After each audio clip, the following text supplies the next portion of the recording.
Hi friends, ನಮ್ಮ ಕಲೆ YouTube ಚಾನಲ್ಗೆ ಸ್ವಾಗತ. ಎಲ್ರಿಗೂ ಸುಸ್ವಾಗತ. ಎಲ್ಲರೂ ಹೇಗಿದ್ದೀರಾ? ಚೆನ್ನಾಗಿದ್ದೀರಾ ಅಂತ ಭಾವಿಸ್ತಾ ಇದ್ದೀನಿ.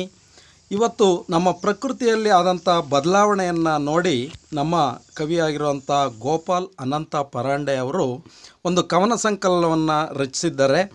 ಅದೇನೆಂದರೆ, ಅವರ ಕವನ ನಮ್ಮ ಪ್ರಕೃತಿಗೆ ಹೇಗೆ ಹತ್ತಿರವಾಗಿರ್ತು ಅನ್ನೋದಕ್ಕೆ ಒಂದು ಸಾಕ್ಷೀಕರಣವಾಗಿ ಮೊನ್ನೆ ನಮ್ಮ ಮುಂಜಾವು ಯಾವ ಥರ ಬೀಳ್ತು ಅನ್ನೋದನ್ನು ಅಲ್ಲಿ ಸಾದರಪಡಿಸ್ತಾರೆ.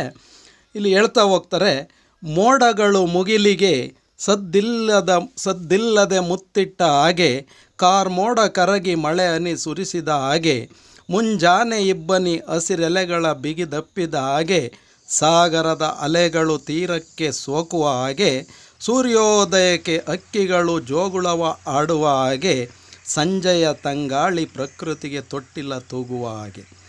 ಇದಕ್ಕೆ ಹತ್ತಿರವಾಗಿ ಮೊನ್ನೆ ಈ ಪ್ರಕೃತಿ ಅನ್ನೋದು ನಮ್ಮ ಮೋಡಗಳಿಂದ ನಮ್ಮ ಭೂಮಿನ ಯಾವ ಥರ ಮುತ್ತಿಡುತ್ತೆ ಅನ್ನೋದ್ರ ಬಗ್ಗೆ ಇವತ್ತು ನಮಗೆ ಕಣ್ಣಿಗೆ ಕಟ್ಟುವಂತೆ ದೃಶ್ಯ ಬಂದಿತ್ತು. ಹಾಗಾಗಿ ಈ ನಮ್ಮ ಗೋಪಾಲ್ ಅನಂತ ಪರಾಂಡೆಯವರ ಈ ಕವನ ಸಂಕಲನ ಅದಕ್ಕೆ ಹತ್ತಿರವಾಗಿದ್ದರಿಂದ ಈ ಕವನ ಸಂಕಲನವನ್ನು ನಿಮಗೆಲ್ಲರಿಗೂ ಅರ್ಪಣೆ ಮಾಡ್ತಾಯಿದ್ದೀನಿ. ಇದು ಯಾವ ಥರ ಬಂದಿದೆ ಅನ್ನೋದನ್ನು ನೀವೇ ಗಮನಿಸಿ, ಶೇರ್ ಮಾಡಿ, ಇನ್ನೊಬ್ಬರಿಗೆ ತಿಳಿಸಿ, ಸಬ್ಸ್ಕ್ರೈಬ್ ಮಾಡಿ ಅಂತ ಹೇಳ್ತಾ, ಥ್ಯಾಂಕ್ ಯು.